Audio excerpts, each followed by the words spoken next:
Sri Kuberan TV நேயர்களுக்கு astro KS ஐயங்காரின் பணிவான நமஸ்காரங்கள். மாத பலன் விஸ்வாவசு வருஷம் ஆனி மாதம் 15/6/2025 16/7/2025 வரணும் உண்டான காலகட்டத்தை உத்தராயணத்தினுடைய கடைசி மாதம், அதுக்கு அடுத்தது தட்சிணாயனம் பிறக்கும். இந்த மாதத்தினுடைய கோல்சாரம் அப்படின்னு சொல்லும்பொழுது மேஷத்தில் சுக்கிரன் இருக்கார், மிதுனத்தில் 3 கிரகங்கள், அதாவது புதன், குரு மற்றும் சூரியன். ஏன்னா மிதுன மாதம் அப்படின்றதுனால சூரியனும் 3ஆம் இடத்துல இருக்கார். 5ஆம் இடம் அப்படின்னு சொல்லக்கூடியது அப்படின்னு பார்த்தோம்னா சிம்மத்தில் 2 கிரகங்கள், அதாவது செவ்வாயும் கேதுவும் இருக்குது.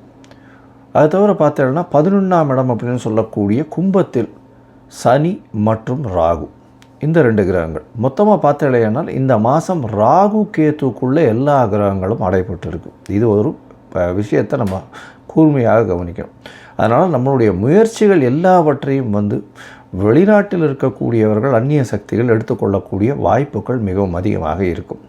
இந்த காலகட்டங்களில் போடுகிற முயற்சி நம்மளுக்கு பெரிய வெற்றியை தரக்கூடிய காலகட்டமாக அமையும். சரி, இந்த மாதத்தில் வரக்கூடிய மாற்றங்கள் என்னென்ன? இந்த மாதத்தில் 22/6/2025 அன்றைக்கி புதன் மிதுனத்திலிருந்து கடகத்துக்கு போகிறார். அதாவது அவருடைய ராசியிலிருந்து கடகத்துக்கு போகிறார் ஒரே வாரத்திலே. அதற்கு பிறகு 29/6/2025, அதாவது ஒரு 15 நாள் ஆனி மாதத்தில் சுக்கிரன் அவருடைய சொந்த வீட்டில் போய் ஆட்சிக்கு போகிறார். அதாவது மேஷத்திலிருந்து ரிஷபத்துக்கு போகிறார். இந்த 2 மாற்றங்கள் தான் இந்த மாதத்தினுடைய பெரிய மாற்றங்களாக இருக்குது. மிச்சப்படி எல்லாமே வருட கிரகங்கள் அதே இடத்துல இருக்குது, அதெல்லாம் ஒன்றும் பிரச்சனை இல்லை. அதை தவிர செவ்வாயும் மாற்றம் இந்த மாதம் இல்லை.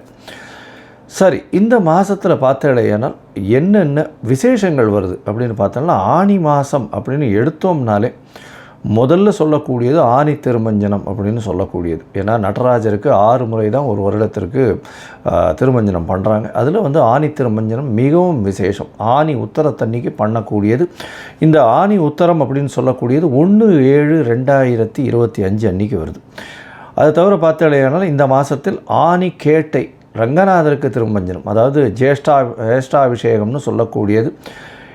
இந்த ஆனி கேட்டை அப்படின்றது 8/7/2025 வருது. அதற்கு பிறகு பார்த்தேனால் இந்த மாதம் ஆனி மகம் மிகவும் விசேஷமான நாள். அருணகிரிநாதர் பிறந்த தினம் அப்படின்னு சொல்லக்கூடியது. அருணகிரிநாதர் என்னைக்குன்னா ஆனி மூலம் அப்படின்னு சொல்லக்கூடியது 8/7/2025 அன்றைக்கி பார்த்தேன்னா, அதாவது 9/7 8ஆம் தேதி அன்றைக்கி ஆனி கேட்டைக்கு அடுத்தது மூல நட்சத்திரம். 9ஆம் தேதி அன்றைக்கி அவர் அருணகிரிநாதரை பற்றி சொல்லவே வேண்டாம். அதாவது சைவ சமய பாடல்கள் நிறைய எழுதியிருக்கார். அதனால் அருணகிரிநாதரை பற்றி ஒரு பெரிய இது இருக்குது. அருணகிரிநாதர் பிறந்த நாளாக சொல்லக்கூடியது.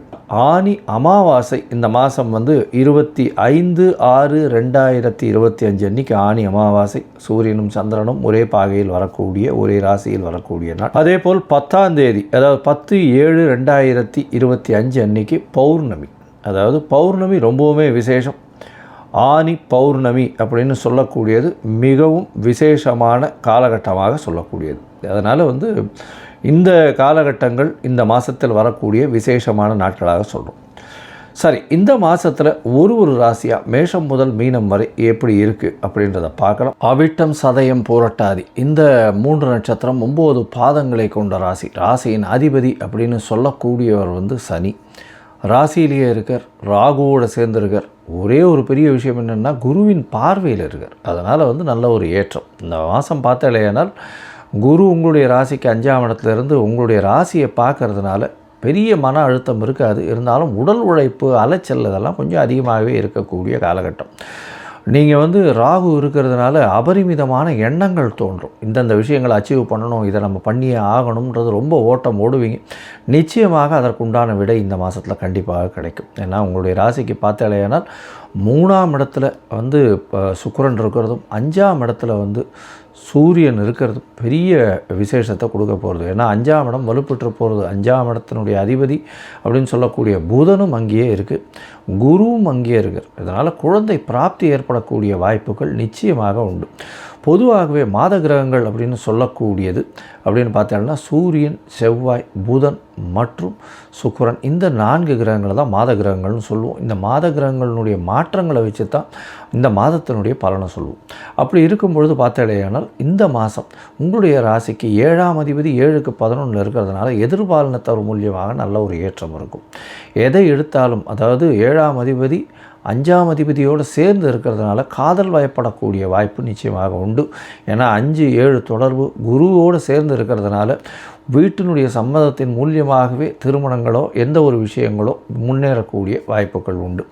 ராசிக்கு 3ஆம் இடத்துல பார்த்தேனால் உங்களுடைய சுக்கிரன் வேறு இருக்கார். அவர் 4ஆம் இடத்துல போகும்போது பெரிய ஏற்றத்தை கொடுக்கக்கூடிய வாய்ப்பு உண்டு. தாயின் உடல்நிலையில் நல்ல ஒரு ஏற்றம், புதிய வீடு மனை வாங்கக்கூடிய வாய்ப்புகள் நிச்சயமாக உண்டு. அது தவிர பார்த்தேனால் உங்களுடைய ராசிக்கு 6ஆம் இடத்துக்கு புதன் போகிறார். 5ஆம் அதிபதி 6ஆம் இடத்துக்கு போகிறார். குழந்தைகள் மூலியமாக சிறு சிறு செலவுகள் வரக்கூடிய காலகட்டமாக அமையப்போகிறது.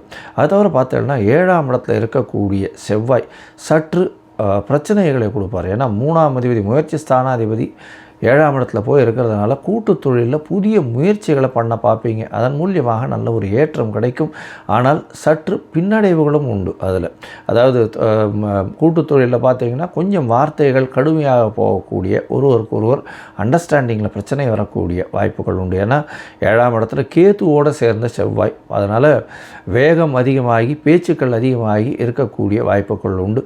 எதிர்பாலினத்தவரோடு ரொம்ப ஜாகிரதையாக பழகிறது ரொம்பவும் நல்லது. நண்பர்களோடும் உறவாடுவது ரொம்ப ஜாகிரதையாக இருக்கிறது நல்லது. தேவையற்ற வார்த்தைகளோ பேச்சுகளோ இல்லாமல் இருக்கிறது ரொம்பவும் நல்லது. இந்த மாதத்தில் பார்த்தலையானால் உங்களுடைய ராசிக்கு 5ஆம் இடத்துல இருக்கக்கூடிய புதனும் ஒரே வாரத்தில் 6ஆம் இடத்துக்கு போகிறதுனால சிறு சிறு செலவுகள், புதிய கடன்கள் வாங்க வேண்டிய கட்டாயத்தில் இருக்கக்கூடிய காலகட்டமாக இருக்கும். அதுவும் குழந்தைகளுடைய படிப்பு அந்த மாதிரியான விஷயங்களுக்கு இருக்கக்கூடிய வாய்ப்புகள் நிச்சயமாக உண்டு. இந்த மாதத்தில் முயற்சிகள் எல்லாமே நிச்சயமாக வெற்றி பெறும். ஏன்னா 3ஆம் இடத்தின் அதிபதி சப்தமத்தில் உங்களுடைய ராசியை பார்க்கறதுனால முயற்சிகள் வெற்றி பெறும். இருந்தாலும் சில நாட்கள் முயற்சிகளை தள்ளி வைப்பது நல்லது. அந்த சில நாட்கள்னு சொல்லக்கூடியது சந்திராஷ்டம நாட்கள். இந்த சந்திராஷ்டம நாட்களை பொறுத்தவரையிலும் பார்த்தீங்கன்னா இந்த மாதம் 1ஆம் தேதியிலிருந்து 3ஆம் தேதி 1/7/2025 3/7/2025 வரலும் உண்டான நாட்கள் அப்படின்னு சொல்லக்கூடியது இந்த கும்பராசிக்காரர்களுக்கு பார்த்தீங்கன்னால், அதாவது 1ஆம் தேதியிலிருந்து 4ஆம் தேதி வரலும் இருக்கக்கூடிய காலகட்டமாக அமையப்போகிறது. இந்த காலகட்டத்தில் பார்த்தீங்கன்னா, ஏன்னா 4ஆம் தேதி அதிகாலை வரலும் வருது. இந்த காலகட்டத்தில் பார்க்கும் பொழுது கண்டிப்பாக சந்திராஷ்டமத்தினுடைய தாக்கம் கொஞ்சம் அதிகமாக இருக்கும். 8ஆம் இடத்துல சந்திரன் மறையும் பொழுது உங்களுக்கு மனக்காரகன் மனசினுடைய கிளேசத்தை ஏற்படுத்துவான். ஏற்கனவே உங்களுக்கு சனியும் உங்களுடைய ராசியில் இருக்கிறதுனால ரொம்பவும் அதீதமான அழுத்தம் வரக்கூடிய வாய்ப்புகள் உண்டு. அதனால் சந்திரனுக்கு உண்டான எளிய பரிகாரம் அப்படின்னு சொல்லக்கூடிய அருகில் இருக்கக்கூடிய விநாயகர் கோவிலில் உங்களால் முடிஞ்ச பால் அபிஷேகத்துக்கு பால் கொடுத்துட்டு வாங்கும். அது உங்கள் நல்ல ஒரு ஏற்றத்தை கொடுக்கும். சரி, இந்த பொதுவாக பார்த்தோம்னா இந்த கும்பராசிக்காரர்கள் அதுவும் இந்த இரும்பு சம்பந்தமான வியாபாரம், mechanical engineering, automobile engineering, construction, அதை தவிர இரும்பு சம்பந்தமான கருப்பு மண், கருப்பு துணி, அதை தவிர கீழ்த்தட்டு அதாவது வேலை செய்கிறவங்க, துப்புரவு தொழிலாளர்கள், அந்த மாதிரியான பொசிஷனில் இருக்கிறவங்க, போராளிகள், அதாவது இந்த ரெவல்யூஷனரி லீடர்ஸ்னு சொல்லக்கூடிய போராளிகள், இவர்களுக்கெல்லாம் நல்ல ஒரு ஏற்றமான காலம். எடுத்த காரியங்கள் நல்லபடியாக இருக்கும். இருந்தாலும் இந்த காலகட்டத்தில் குருவின் பார்வை இருக்கிறதுனால போராளிகளினுடைய வாய்ஸ் அந்த அளவு எடுபடாது. ஏன்னா குருவினுடைய பார்வை ரொம்ப ஸ்ட்ராங்காக இருக்குது. இந்த காலகட்டத்தில் பார்த்தீங்களேயானால் உங்களுடைய ராசிக்கு 3ஆம் இடத்தில் இருக்கக்கூடிய சுக்கிரன் 4ஆம் இடம் போகிறதுனால தாயின் உடல்நிலையில் நல்ல ஒரு ஏற்றம், புதிய வீடு மனை வாங்கக்கூடிய பாக்கியம், புதிய கடன் அமையக்கூடிய பாக்கியம் நிச்சயமாக உண்டு. 5ஆம் அதிபதினு சொல்லக்கூடிய புதனும் 6ஆம் இடத்துல போகிறது பெரிய விசேஷம். குழந்தைக்காக அதிகமாக கடன் வாங்கக்கூடிய வாய்ப்பும், அதை தவிர புதிய பதவி புகழ் அந்தஸ்து கௌரவம் வரக்கூடிய வாய்ப்பும் நிச்சயமாக உண்டு. சப்தமத்தில் இருக்கக்கூடிய செவ்வாய் சிறு சிறு தொல்லைகளை எதிர்பார்த்தவர் மூலியமாக கொடுக்கக்கூடும். இருப்பினும் முயற்சிகளில் வெற்றி பெறும். போட்டித் தேர்வில் வெற்றி பெறக்கூடிய வாய்ப்பு உண்டு. அதை தவிர எதிர்பாலினத்தவர் மூலியமாக சிறு சிறு தொல்லைகள் இருந்தாலும் வெற்றிகள் நிறைய வரக்கூடிய வாய்ப்பு உண்டு. கூட்டு தொழிலில் வெற்றி வரக்கூடிய வாய்ப்புகள் நிச்சயமாக இருக்கும். அதிக முதலீடு பண்ண வேண்டாம் அப்படின்றத சொல்கிறோம். இந்த மாதம் 1ஆம் தேதியிலிருந்து 1/7/2025 4/7/2025 வரலும் சந்திராஷ்டம காலம். இந்த கும்பராசிக்காரர்கள் கண்டிப்பாக இந்த இந்த இதுக்கு அதாவது சரபேஸ்வரரை போய் வணங்கிட்டு வர்றது அவர்களுக்கு பெரிய ஏற்றத்தையும் மாற்றத்தையும் கொடுக்கும். இந்த சரபேஸ்வரரை வணங்கிட்டு வர்றதும் குங்கும அர்ச்சனை பண்ணிட்டு வர்றதும் ரொம்ப பெரிய ஏற்றத்தை கொடுக்கக்கூடிய மாதமாக இந்த மாதம் நிச்சயமாக அமையும். ஸ்ரீ குபேரன் டிவியை பார்த்தமைக்கு நன்றிகள். மேலும் இது போன்ற தகவல்களை தெரிந்து கொள்ள ஸ்ரீ குபேரன் டிவியை சப்ஸ்கிரைப் செய்யுங்கள். மறக்காமல் பெல் ஐக்கானை கிளிக் செய்யுங்கள்.